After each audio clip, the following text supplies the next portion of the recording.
गजाननं भूतगणादिसेवितं कपित्थजम्बूफलसारभक्षितम् उमासुतं शोकविनाशकारणम् नमामि विघ्नेश्वरपादपङ्कजम्। सदाशिवसमारम्भां शङ्कराचार्यमध्यमाम् अस्मदाचार्यपर्यन्तां वन्दे गुरुपरम्पराम्। अपारकरुणासिन्धुं ज्ञानदं शान्तरूपिणम् श्रीचन्द्रशेखरगुरुं प्रणमामि मुदान्वहम्। देवे देहे च देशे च भक्त्यारोग्यसुखप्रदम् बुधपामरसंसेव्यं तं श्रीजयेन्द्रं नमाम्यहम्। नमामः शङ्करान्वाख्यविजयेन्द्रसरस्वतीं श्रीगुरुं शिष्टमार्गानुनेतारं सन्मतिप्रदम् श्रीसत्यचन्द्रशेखरेन्द्रसरस्वतीस्वामिने नमः। सर्वमङ्गलमाङ्गल्ये शिवे सर्वार्थसाधिके शरण्ये त्र्यम्बके देवी नारायणि नमोऽस्तुते। जय नारायणि नमोऽस्तुते। ఆత్మీయ మిత్రులందరికీ కూడా హృదయపూర్వక ధన్యవాదాలు. శ్రీ కాంచి కామకోటి పీఠం, సర్వజ్ఞ పీఠం, మూలాంనాయ పీఠం, శ్రీ శారదామఠం. ఆత్మీయులారా, ఇలా ఎందుకు ఒకదాని తర్వాత ఒకటి ఇలా చెప్పవలసి ఉందంటే, ఈ కాంచి కామకోటి పీఠం పరమేశ్వరుని యొక్క దివ్య సంకల్పం ద్వారా ఆవిర్భవించిందనే దాన్ని జ్ఞాపకం చేసుకోవడం కోసమే.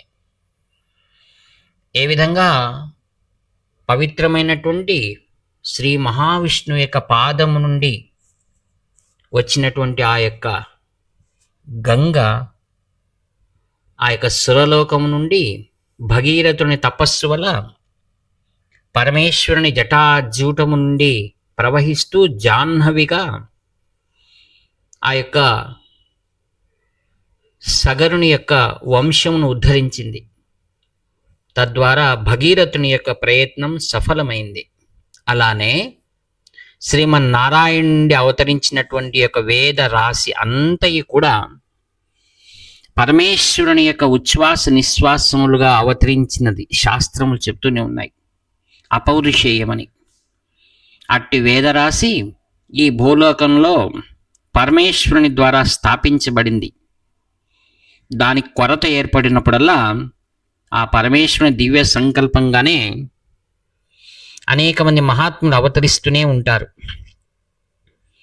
ఆదిగురు శంకర భగవత్పాదాచార్యుల వారు అట్టి గురుతర బాధ్యతను తన శిరస్సుపై నిడుకొని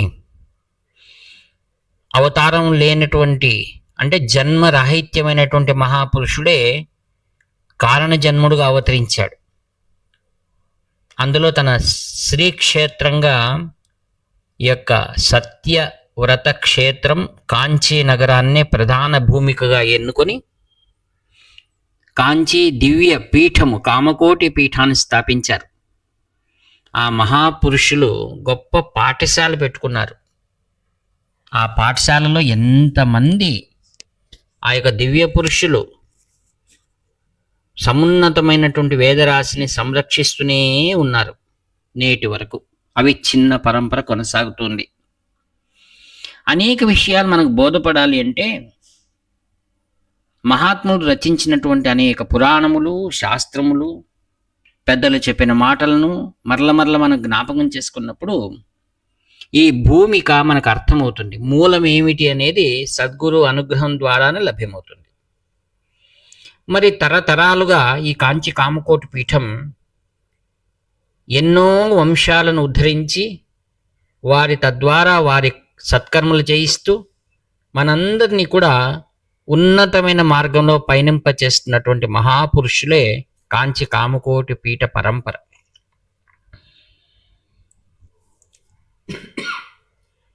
ఆధ్యాత్మిక సీమలో వెలుగొందినటువంటి ఆదిగురు శంకర భగవత్పాదాచార్యుల వారు భగవద్గీతకు విపులమైన భాష్యాన్ని రచించారు. మనకందరికీ ఆత్మీయమైన పుస్తకం భగవద్గీత.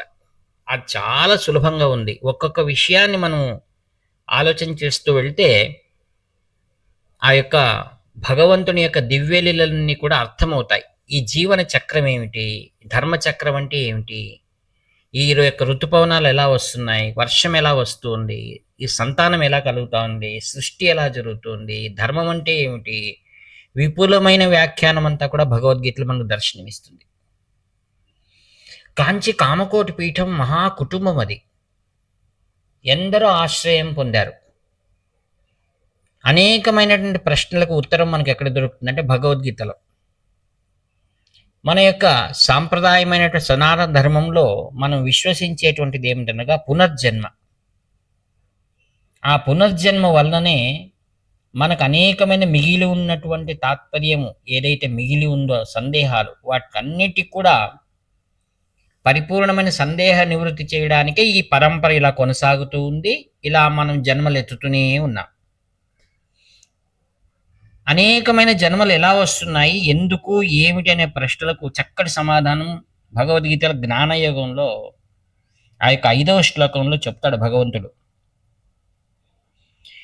శ్రీ భగవానువాచ బహూని మే వ్యతీతాని జన్మాని తవ చార్జున తాన్యహం వేద సర్వాణి నత్వం వేత్త పరంతప.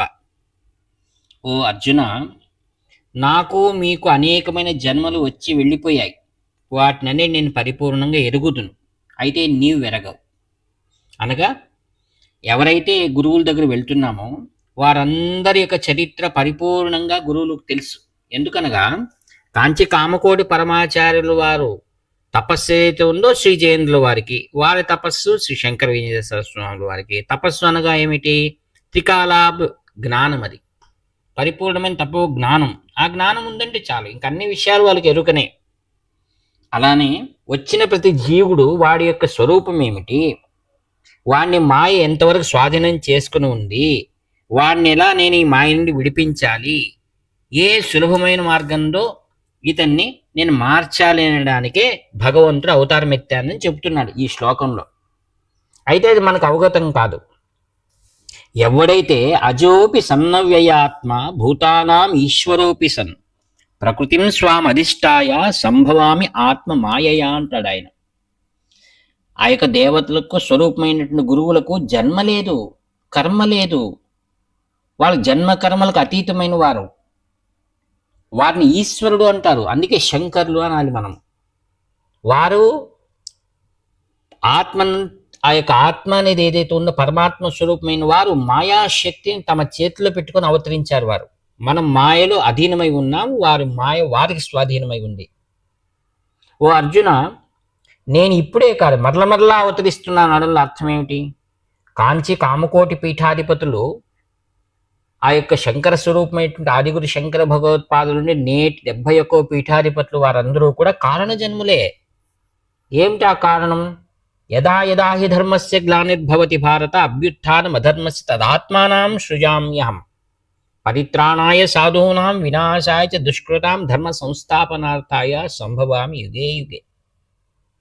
ఈ లోకంలో వారిని ఆశ్రయించిన సజ్జనులను రక్షించడం కోసం వారు అవతరించారు. మరి దుర్మార్గులు ఏం చేస్తున్నారు? అదే పని కట్టుకొని ఈ లోకానికి చెడు చేస్తూనే ఉన్నారు.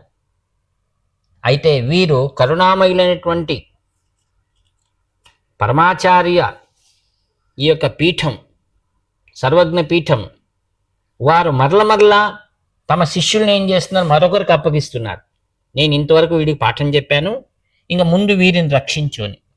అదేవిధంగానే నాడు ఆదిగురు శంకర భగవత్పాదాచార్యులు అని అనేక తరతరాలుగా ఒకరు మరొకరికి అర్పించడం, వారు ఇంకొకరికి అర్పించడం, తమకు అప్పగించినటువంటి శిష్య వర్గాన్ని అంతటినీ కూడా అందుకున్నటువంటి ఆ యొక్క అంతేవాసులు ఎంతో ప్రేమగా వారికి బోధ చేస్తూ సన్మార్గంలోనే నడిపిస్తారు.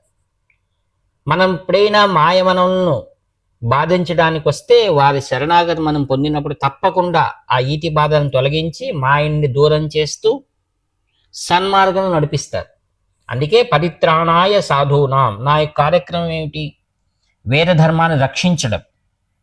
వేద ధర్మానికి ఆ మార్గంలో ఎటువంటి కంటకాలున్నా నేను దూరం చేస్తానని శ్రీ మహావిష్ణువే వేదవ్యాసులుగా అవతరించారు కదా. వేదవ్యాసుల అవతరణ ఉద్దేశం ఏమిటి? ఆ యొక్క వేదాన్ని సంరక్షించడం. ఆత్మీయులారా, ఈ యొక్క మహా కార్యక్రమం ఏం చేశారు వేదవ్యాసుల వారు? ఈ యొక్క వేదం రాసినంతటినీ కూడా సులభ మార్గంగా అందించారు అందరికీ. ఎందుకనగా కలియుగంలో మానవుని యొక్క ఆయు ప్రమాణం చాలా పరిమితం. ఇంక ఇంతటి గొప్ప వేదరాశిని ఎలా వారు అధ్యయనం చేయగలడు?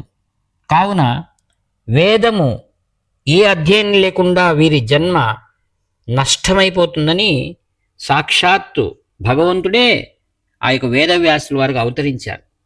అందుకే బ్రహ్మనిధయే వాసిష్ఠాయ నమో నమః అన్నారు. బ్రహ్మనిధి అనగా అర్థం ఏమొస్తుంది? 6 పేర్లు వస్తాయి. పరబ్రహ్మ ఒకటి, పరమేశ్వరుడు, బ్రహ్మజ్ఞాని, వేదము, బ్రాహ్మణుడు, బ్రాహ్మణ సముదాయం. బ్రహ్మనిధి అనగా ఆయన ఏం చేశారు? వేదవ్యాసుల వారు ఇటువంటి గొప్పదైనటువంటి వేదములను 4 విభాగములు చేసి తమ శిష్యులైనటువంటి పైల, జైమిని, వైశంపాయనుడు, సుమంతుడికి అందించారు. పైలునికి ఋగ్వేద శాఖ అందించారు, జైమునికి సామవేదం అందించారు, వైశంపాయనునికి యజుర్వేదం అందించారు, సుమంతునికి అథర్వణ వేదం అందించారు. మరి అట్టి పరంపరలో వచ్చినట్టు కాంచి పరమాచార్య స్వాముల వారు తమ జీవితాన్ని అంతటినీ కూడా వేద సంరక్షణకే వారు వినియోగించారు. ఉదాహరణకు చెప్పాలంటే ఇన్ని వేద శాఖలు ఈరోజు మిగిలి ఉన్నాయంటే కాంచి పరమాచార్య స్వాముల వారి పరిపూర్ణమైనటువంటి అవిశ్రాంతమైన శ్రద్ధ. చూడండి, ఆ యొక్క వేదం అంతరిస్తుంది అనేటువంటి శాఖలు అంతరిస్తున్నాయని కృష్ణ యజుర్వేదం పరిపూర్ణం చేసుకున్నటువంటి సీతారామ ఘనపాటి గారిని, శ్రీ బాలమణి ఘనపాటి వీరిద్దరినీ కూడా గుజరాత్కు పంపించి అక్కడ అథర్వణ వేదంలో అధ్యయనం చేసి పూర్తి చేసుకున్న వారి దగ్గరికి పంపించారు ఆయన. ఆత్మీయులారా, ఒక్క వేద శాఖను పూర్తి చేసిన వారే మరి యొక్క వేద శాఖను చదవాలని నియమం ఉంది. అందుకే వీరు కృష్ణ యజుర్వేదం పూర్తి చేశారు కావున అథర్వణ వేదం చదవడానికి పంపించారు. మరొక ఆశ్చర్యం ఏంటి తెలిసిన? అథర్వణ వేదం ఎవరు చదవాలనుకుంటున్నారో వారికి మరొక ఉపనయనం చేసుకోవాలి. అయితే శ్రీవత్స గోత్రం వారికి మాత్రం మినహాయింపు ఉంది. అందుకే వీరిద్దరూ కూడా శ్రీ సీతారామ ఘనపాటి గారు, శ్రీ బాలమణి ఘనపాటి గారు, వీరిద్దరూ శ్రీవత్స గోత్రమే. వీరిద్దరిని అక్కడికి పంపించి వారి ద్వారా పరిపూర్ణంగా అథర్వణ వేదం ఈరోజు శాఖోపశాఖలుగా ఎంతో విస్తరించి మనకు లభ్యమవుతుంది. అదేవిధంగానే సామవేద శాఖ ఒక మహాపురుషుడు ఆయన ఒక దుకాణంలో పనిచేస్తూ ఉండగా ఆయన దగ్గరికి కాంచి మహాస్వాముల వారు శ్రీ వైష్ణవుడైన మకరభూషణ శ్రౌతి ఆయన్ని పంపించి వారి దగ్గర ఈ యొక్క వేదాధ్యయనం సామవేదం చదువుకోవడానికి పంపించి వారి ద్వారా ఆ శాఖను సంరక్షించారు. అందుకే సాక్షాత్తు వేదవ్యాస మహాస్వరూపమే కాంచి పరమాచార్య. అందుకే బ్రహ్మనిధయే వాసిష్ఠాయ నమో నమః. అందుకే గురు పౌర్ణిమ రాజు వేదవ్యాసుల వారిని మనం ఎందుకు పూజిస్తున్నామంటే ఈ ఆచార పరంపర అంతా కూడా వీరు మనకు అందించినట్లు మహాఫలం ఏమిటి? వేదం. ఈరోజు మహాస్వాముల వారు తమ యొక్క శతమానోత్సవం చేస్తానన్నప్పుడు మహాస్వాముల వారు అన్నారు, ఈ యొక్క స్వర్ణ ఉత్సవం చేసే కంటే వేదానికి ఏదైనా రక్షణ చేయండి అని వేద రక్షణ ఇది అనే స్కీమ్ను ప్రారంభించారు వారు.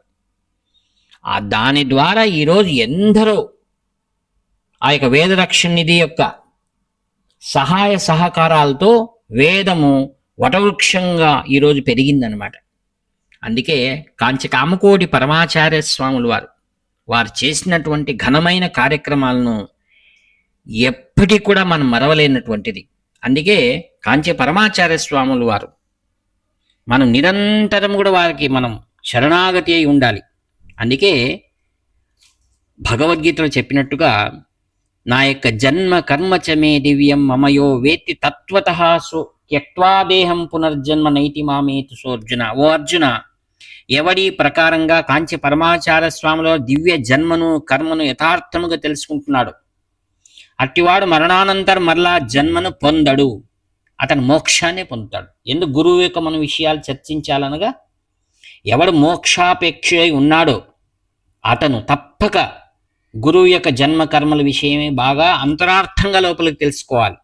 అటువంటి సుకృతమైనటువంటి మానవ జన్మను మనం పొంది గురువు యొక్క యథార్థమైన విషయాన్ని మనం తెలుసుకోలేకపోతే మన జన్మ వ్యర్థమైపోతుందని చెప్తూ, అట్టి పాపపు జన్మ మనకు ఎప్పటికీ వద్దు, ఆయన స్మరించేటువంటి జ్ఞాపకం మనకు ఎల్లప్పుడూ ఉండని ప్రార్థిస్తూ ఈ వాక్పుష్పములను శ్రీ శంకర విజయేంద్ర సరస్వతి మహాస్వాముల దివ్య పాదపద్మ సమర్పి సెలవు తీసుకుంటాను. ఇట్లా మీ ఆత్మీయ మిత్ర నివర్తి నాగభూషణ శర్మ. 7483229249. హర హర శంకర, జయ జయ శంకర.